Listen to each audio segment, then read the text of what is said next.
Well, first of all, I'm a husband of 18 years, father of two, and I'm the mayor of Plano. I also work as a financial advisor, and I help my clients plan their wealth and plan their future. I've been a resident of Plano for 19 years, and you know, it's a great community, and I love being here. So I was born in Haiti. At the age of 3, my family moved to New York. We lived there most of my life until 1994, and then we moved here to Plano.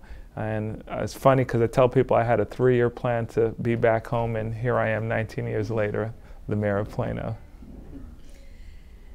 By chance, you're not related to Pat Demeron from I Love You, Anne? Frenzel LaRosiliere?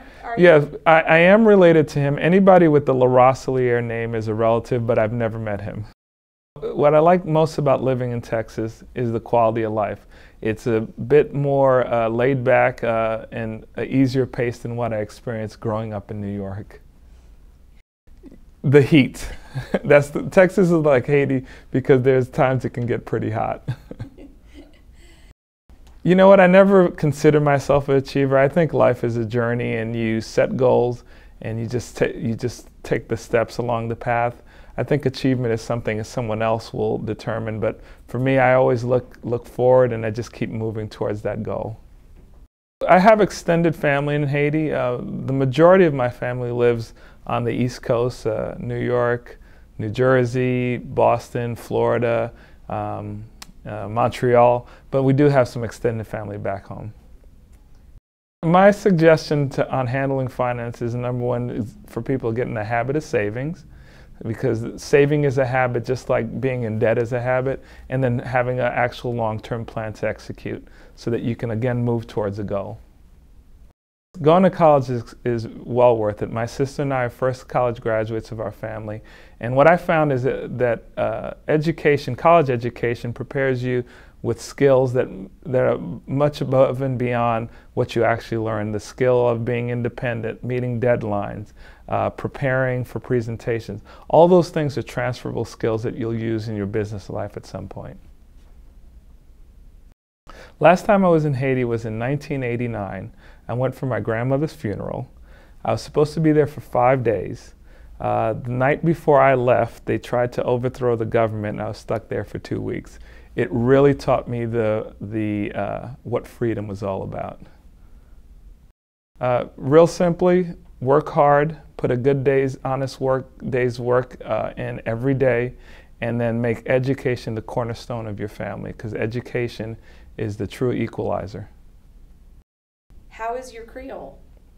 It's functional. To use a Haitian term, it's Creole Mawa, which means brown. If you translate it, it means brown Creole, which means it's bad. Comme ci, comme ça. Comme ci, comme ça. Success is a journey. It's not a destination. I don't ever call myself successful.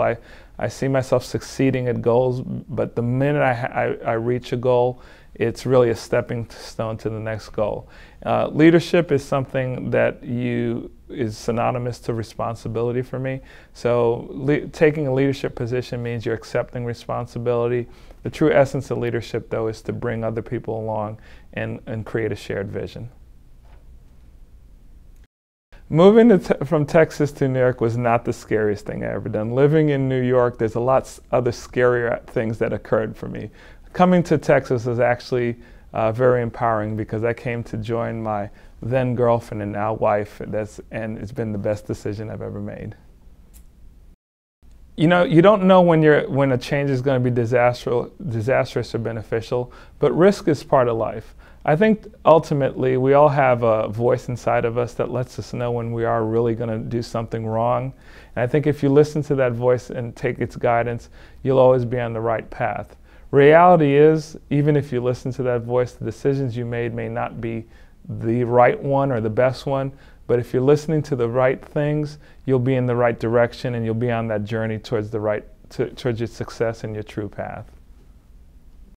You know, I feel good about where I am in my life because I have a wonderful family. I have I have a beautiful wife, 2 healthy daughters that are thriving in school. And so, you know, my success will be something someone else will decide when I'm long gone. I know that I'll be successful in life if I've had a true positive impact on my daughters, and I think that will be the ultimate measure for me.